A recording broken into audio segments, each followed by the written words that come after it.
listening to Scaling Up Services, where we speak with entrepreneurs, authors, business experts, and thought leaders to give you the knowledge and insights you need to scale your service-based business faster and easier. And now, here is your host, business coach Bruce Eckfeldt. Welcome, everyone. This is Scaling Up Services. I'm Bruce Eckfeldt. I'm your host. And today we've got a really special guest, John DiJulius from the DiJulius Group and also from John Roberts Spa.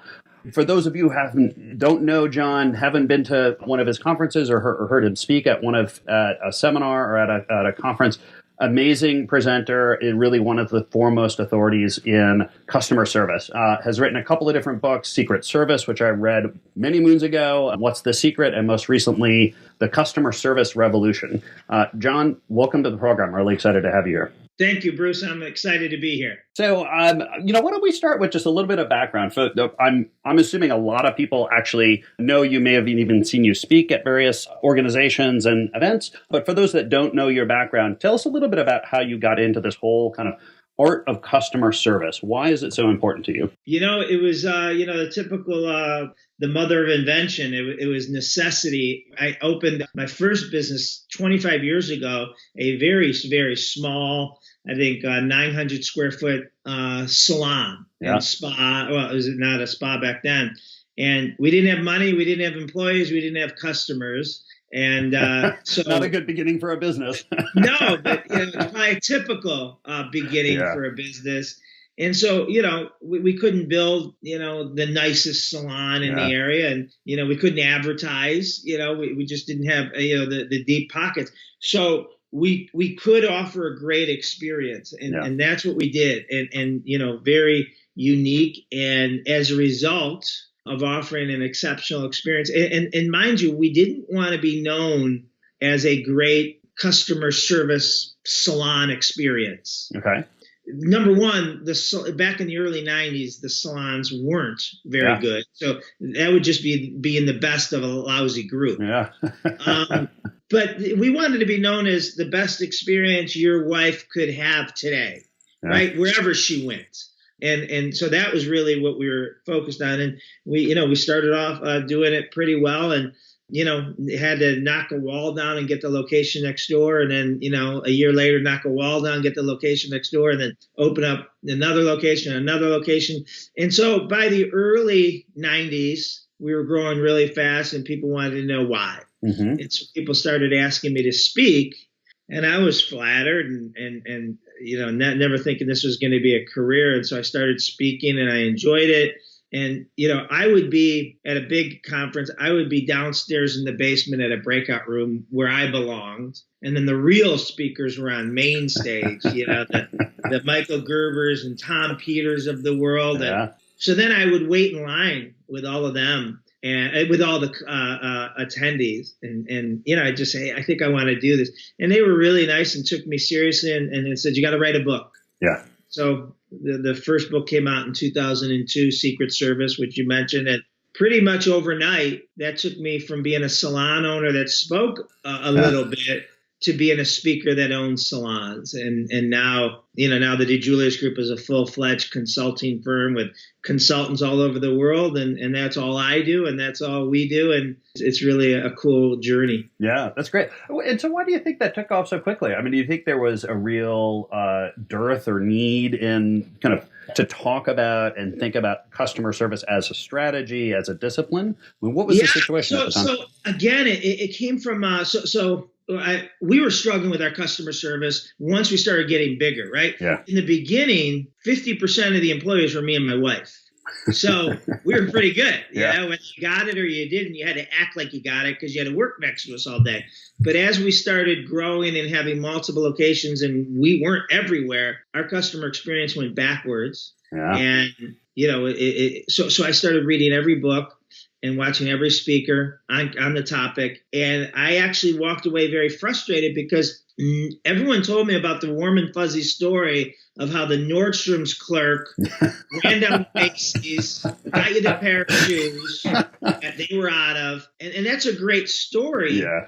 but no one told me how you got her to do that. Yeah. And, would it happen tomorrow if I got a different associate, or if the manager wasn't on, her manager wasn't there? And so that's really why I started writing a book, because I wanted to figure out, crack the code. So I started studying world-class companies, and I found a methodology, a pattern that they all have in common. So I think one of the reasons why it really took off is we have a methodology. It's not just saying, treat others the way you want to be treated. That doesn't help too much. Yeah.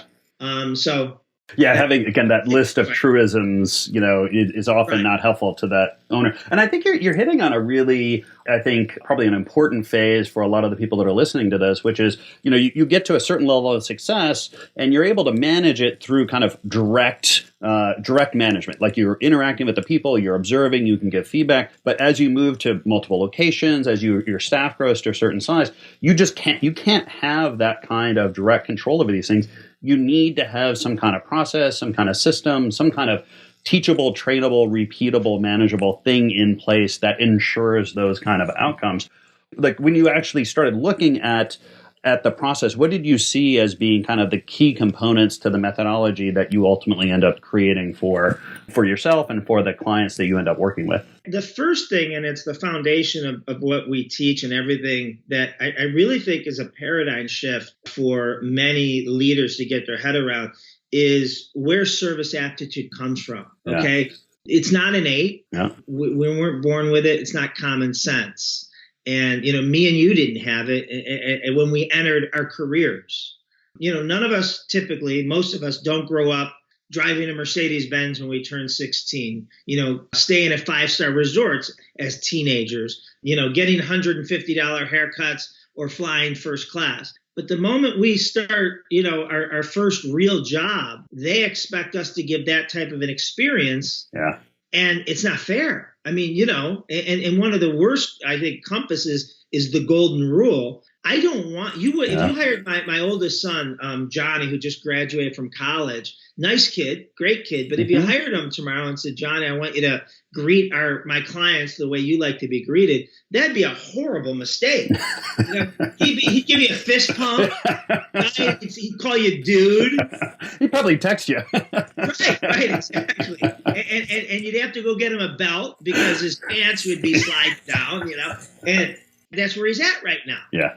Give him 2-3 weeks of your training. Yeah. Tell him, what you're non-negotiable, and he could be a rock star. But I don't want Johnny to treat people the way he wants to be treated. He doesn't know what world class necessarily looks like yet. Yeah. And so that doesn't change who we hire. It just means that, service aptitude is not the employee's responsibility. It's the company's to give it to them. It's not common sense. Yeah. And I think that's really important. And it happens in many areas of the business. But, when you assume they know how to do things, you're probably going to end up in trouble. And taking responsibility as an employer, as the company management, as the leaders, to actually define those expectations and train those expectations, I think really key. And I love paradigm shifts. And I like this one in terms of it is your responsibility as the owner, as the leader inside the business, to define that level of service and actually train people to that. Given that you can't, or people are not going to come to you with that innate sense of what customer service is, what are there things that you do look for in terms of people that you are bringing into the company where you have a high degree of customer service level of demand? Are there things you do look for? Yeah. So number one, first is you said it, assume that no one has it, and that's part of your training. Mm-hmm. Most people can be taught, not everyone, but most people. So, we want to look for, there's certain things, and we actually gauge them. Like, we can't change the attitude, the positivity. So we'll ask a lot of questions that really have nothing to do with but it just gets you talking. And in these conversations that you think we're kind of sidebarring it, right? my favorite kind of interview questions. Right. Yeah. Oh, you went to that school. Did you have that teacher? Wasn't he funny? Wasn't he, whatever it was. And now you think we're on the side, but it doesn't take long to find out if you're a victim. Always, politics, nepotism. That. The other thing we do is we count smiles. So on an interview, we count eye contact, smiles, enthusiasm. And now the key to this, you just can't run out and do this. The interviewer has to be doing it, right? Yeah. So if I'm like talking to you and say, Bruce, tell me a time, and I'm, have no faith, that's unfair to say, oh, he didn't smile, But if I'm excited, I'm enthusiastic. I say, Bruce, you seem like, I want to know, and I'm smiling, and you tell me you run, right? You run marathon. Bruce, tell me about because I've always wanted to run a marathon. If you don't show enthusiasm and you don't get excited about something that, you love to do, all the training in the world isn't going to get you to be smiling, to my client. So that is a key. So we count, and we do things that you can't game. Yeah. So the typical interview is going to ask you, tell me some drawbacks about Bruce. Yeah. And so you're going to say, I'm a workaholic, imperfections, Yeah, exactly. I work too long. I stay too late in the office. Right. Sometimes I get to work before anyone's there and I can't get the lights on and the electricity. Right. No, but so I've learned just like from Disney and places that you do group interviews, the first round, and which is just really information sharing. But what's really cool is on a group interview, the typical candidate thinks he's being judged by his answer. Yeah. And so he's waiting till it's his turn, but he's really being judged by what he's doing when everyone else is talking. Exactly. So you're peeking at your task. Yeah. Totally zoned out. And then you light up when it's your turn versus the person next to you. She's smiling at what you're saying. She laughed at what you said. I want her, right? She's listening. She's engaged 100% of the time. So it's, doing things that, people don't realize they're being, what they're being tested on. Yeah. And I think that's true in a lot of cases. It's kind of the trick with interviewing in general is getting around the facade or the prepped, polished presentation that a candidate is going to give you. How do you figure out really what's going underneath that crust? And I think this whole idea, I like the group interviews. I like the counting the smile. You really looking for indicators that people are going to have the kind of the core capabilities that then you can train and you can bring in the actual customer service experience training that you want to bring into the business that they're going to deliver. So let's talk a little bit about how you actually then sort of do the training and about I'm big in performance management. How do you actually know if your people are delivering a high level of customer experience or not? Like what is the data? What are the indicators? What's the information that you can collect to understand what's happening inside your business? Well, so everyone has different KPIs. Right. And now sales and profit aren't an indicator because there's so many things that could be, determining that. But things that we can. So obviously, if you have customer satisfaction, any kind of tracking, net promoter score, referrals. Right. And that's one of the things like, a lot of your clients. I don't want a report that says how likely are you to refer. I want to run a report to say how many referrals? How many of Bruce's clients have referred. Right. And if your average, client refers, 1.2 people, right? Whatever that means. But now I can look across all my consultants and that could be the highest, that could be the lowest. Now, so we got to train whatever our non-negotiables are. Yeah. And then we got to certify that you know it. And then we got to make sure that we're tracking it and things like that will tell us. And then giving, that person more training that needs it. And just as important is celebrating, the key one. Yeah. Let me ask about referrals, because I think this is always an interesting one inside businesses. I think it's a huge lead generation tool for most service-based companies. How do you actually get clients to give referrals? Do you have any kind of thoughts, strategies, or things that you've seen have worked particularly well for referral strategies? Yeah, somebody learned 25 years ago, and maybe it was longer, but no, it was about 25 years, we bought our first house. And, mortgage lender who kind of like fell into our lap. It wasn't someone we went after, we didn't know anybody. And he was a nice guy, right? But I would have forgotten about him. And 10, 15 years later, whenever we were buying the next house, I would have asked, Bruce, hey, mortgage. Okay, good. Give me his number, whatever convenient. Well, this guy was great because he would stay in touch every quarter with us. Yeah. And you would think he'd be sending me, back then it was written newsletters, right? There was no emails, but it would be, you'd think like, hey, the more interest rates have dropped, it's time to refinance. He didn't do that. He would say it's fall, time to change the batteries in your smoke detector and, clean your gutters. And if you don't have someone, here's someone I recommend. And, as a first-time homeowner, I didn't know what I thought that was part of the house, the branches sticking out of the roof, but he'd also always send a magnet back when refrigerators, took magnets, and it was the seasonal things to do, right? So holiday lights and this summer, the Six Flags hours of operation. Yeah.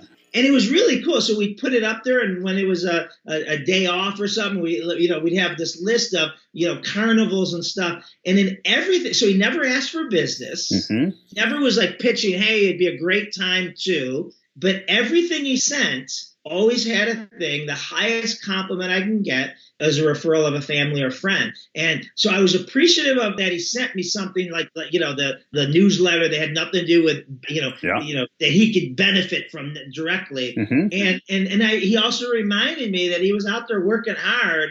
And I referred that guy so many customers, and I have best friends that own photography studios that I haven't referred like a 10, and they're great. Yeah. Like if you said, me and my family are going to get a family portrait, I'd say, good luck with that. And I wouldn't think of it. Yeah. But if you said you were buying a house, I'd be like, oh God, you got to use that. I got just the person for you. Yeah. Right. Because he didn't let me forget what a great guy he was. Yeah. Well, and I like that too, because I think it was a form of contact. It was a meaningful contact from your point of view. He knew that you owned a house. You probably weren't going to be, buying a new house right away, but you had to clean the gutters. You had to, figure out how to do the storm windows. Like you had a series of needs, and he put the information, the communication in something that was helpful to you. And I think that's a great one. And certainly kind of mapping out your customers. What is your customer's life like? What is their journey like? What else are they doing? And how can I be meaningful and helpful to them? I think is a great strategy. So I'll give you an example that I think will relate to your clients and what we all do. So most businesses send out something, during the holidays. Yeah. And I always say don't. So like if you come to Cleveland between Thanksgiving and Christmas and you come into my office, let me say, oh, Bruce, I got you a gift. Yeah. And if I walk you over to this table that has, 20 gifts on it from my accountant and my lawyer, and I'm joking around, and it might be brownies and stuff. And, I don't even look at it. I tell people to take it home and re-gift it or use it, if someone walks, and if my accountant doesn't send me the brownies next year, I won't realize it. Yeah. So what I always say is use February or July. Yeah. Go ahead. What I always say is use like a month like February or June or July when you have no competition, and send your best clients or whatever a gift. Yeah. And so I will always send like a book, but not one of mine. It'll be like, something that personally you'll enjoy. Right? Life is a day maker, or, maybe a good health and fitness if I know you're into it. But so it's not one of my books saying, hey, should you need 100, I can give you a great deal. But whatever gift you send, I got no competition because you're getting nothing else in July. You're probably going on vacation. You may read it, but it has a long shelf life in your brain. So that's really cool that he knows I have a family, or, knows that I enjoy running or whatever it may be. And so, it's kind of the same thing, it's no hidden agenda to it. Yeah. No, I like that a lot. So, so talk to me more about what's in the new book. So what else are you focused on in terms of helping companies think about the customer service strategy and then how you implement it? What are some of the other best practices that you recommend? Well, here's the thing, with service companies, there was an article in the Harvard Business Review that there's no more experts, right? Yeah. I mean, expertise is an endangered species just because we can all go online and watch a video and almost, be somewhat educated, read articles, whatever. It was funny. I mean, different type of business, but I was in my dentist's office. Mm-hmm. And he was just bragging about this amazing waterfall landscape he did in his backyard. And he was showing me pictures. I'm like, who did that for you? Because I did it. I'm like, how? And he says, a YouTube video. Like literally, like that's crazy, and he had no, talent like that. But anyway, so, we got to become the trusted advisors. How do we become a brand or a partner that our clients can't live without? Because we're one of two things, right? Every business that's B2B is one of two things. We are a line item on a P&L that could be shopped to the lowest bidder, right? Next year we need to save, and, whatever we can, we know we can get that cheaper somewhere else. Or I call it a business foxhole. Every CEO has a business foxhole that if they were being attacked, what 2 or 3 vendors, he only has room for 2 or 3 vendors. What 2 or 3 vendors would he put in that business foxhole? He don't care about the rest because he can go out and find someone else that does, but he could not fathom life. And I want to be in that business foxhole that's a non-negotiable, part of a partner and not a line item. So one of the things that we teach is obviously, I just did a TED Talk. It's titled "Meet as Strangers, Leave as Friends." And all it is about building rapport and how there's no better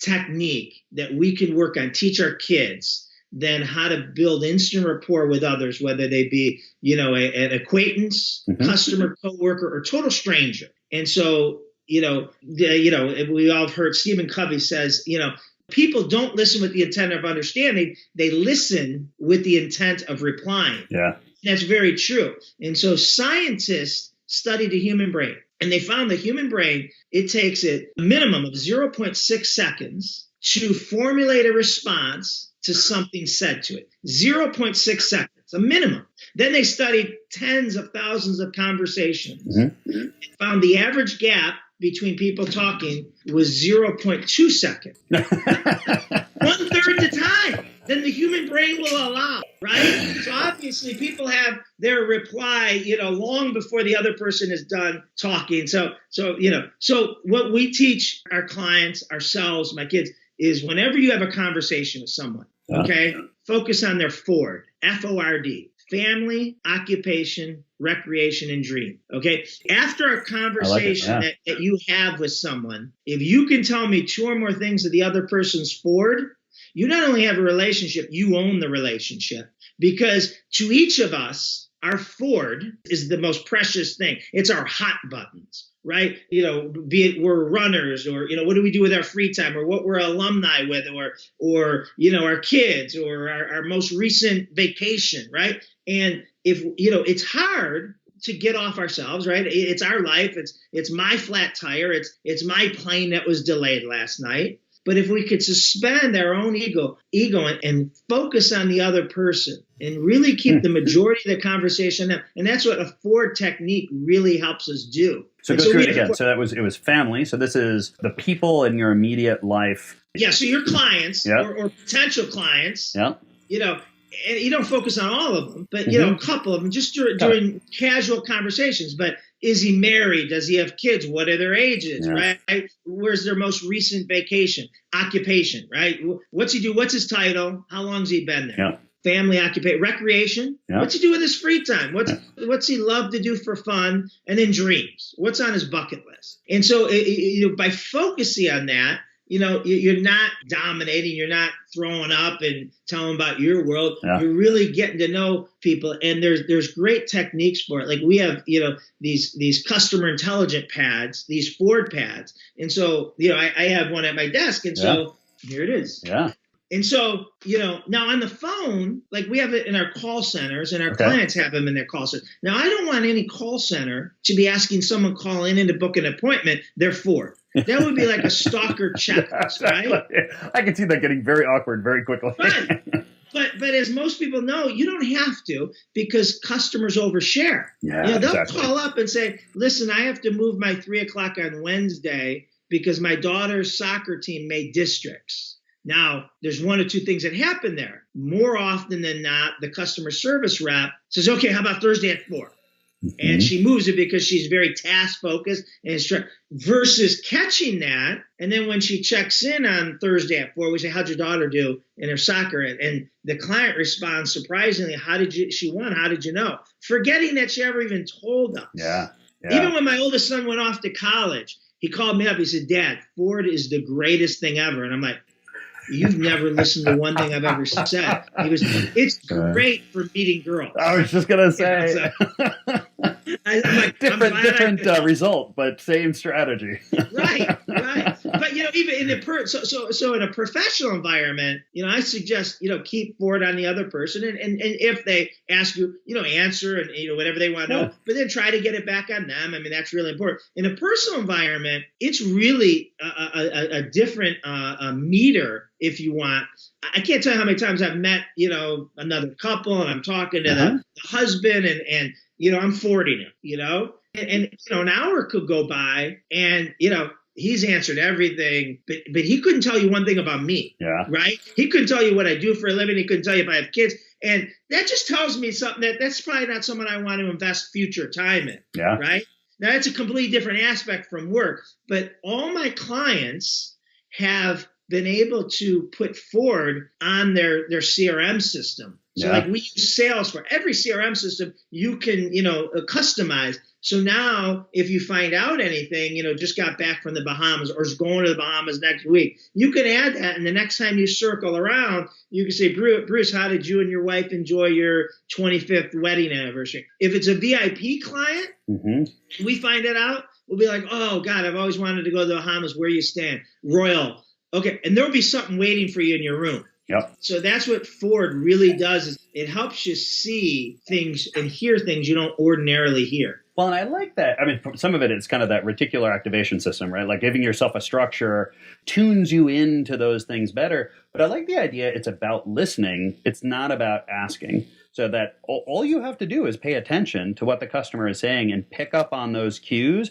and maybe probe when something comes up so you can get some details. But it's not about having this question list that I'm peppering, a customer with as it comes in. It's being attentive to what they're already telling you. And also, like, with a lot of your clients listed, professional services, if you can get, now with LinkedIn and stuff, I mean, everything is there. Yeah. But I always say, if I can get into someone's office, right? Yeah. Where he graduated from, their last vacation. I mean, all the forge you need is there. And that's just keeping, so we record everything. If my assistant is having a conversation and she finds out that we can't have a call next week because you're picking your daughter up from college, she's going to have that. And then when I see it before our call, that's going to be the first thing I ask you about. Yeah, no, that's great. And I think building in sort of the systems and training the awareness to those things, it is a process, and it is structure, and it's repeatable, and it does lead to that sort of better customer experience for your clients. Here's a great exercise that everything has to start at home, right? Yeah. So when we conduct leadership workshops, we will give all the leaders in the room a sheet of paper with the employees that report to them directly. And then we say, all right, you got to fill out the Ford on your employees. And the majority struggle. Ouch. Yes. And I do. It's like, my assistant who's worked for me for 4 years, I can't tell you her husband's name. I mean, that's horrible, right? And so, and people are really passionate about their kids. So, and cheating, but knowing what their kids' names are. But the other thing we forget is, that first car we bought, okay? Mm-hmm. Like, mine was in 1982, but it was a 1971 Pontiac Le Mans beater, right? Mm-hmm. I mean, it shouldn't even been on the road. But I will tell you that was my car. It wasn't my parents', I wasn't borrowing it. And that car was more special to me than the fancy car I've driven off the showroom in the last couple of years, right? Mm-hmm. I mean, and so, when one of our frontline employees gets the keys to their condo or their house or a new car, it might not be a new car, but they're a new car to them. Those are things we should be celebrating and capturing in their Ford, because what is felt on the inside is going to be delivered on the outside. Yeah. I think that's great. Great words of advice. We're at time here, and I think there's some great concept and great takeaways. I would say let's challenge everyone here to make a list of all their direct reports and what do they know about them, FORD, to see where they are, and, make a challenge. Figure out what you can add to that list, because that's going to enhance that relationship. So good stuff. So I know you've got a conference coming up. Tell us a little bit about the conference. If people want to learn more about you, about the organization, what's the best way to get a hold of you? How can we find out more?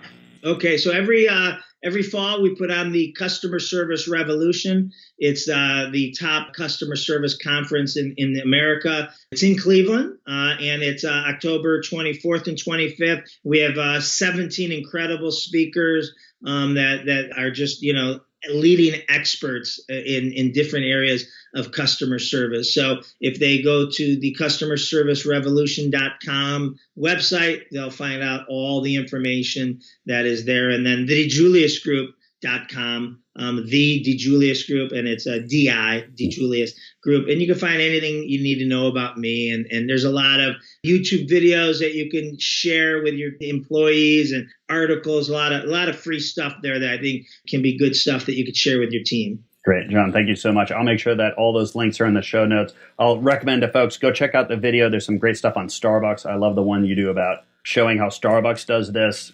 Great examples. Go check those out. It's been a pleasure. Thank you so much for taking the time. Thank you, Bruce.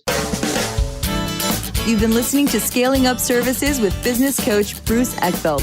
To find a full list of podcast episodes, download the tools and worksheets, and access other great content, visit the website at scalingupservices.com. And don't forget to sign up for the free newsletter at scalingupservices.com/newsletter.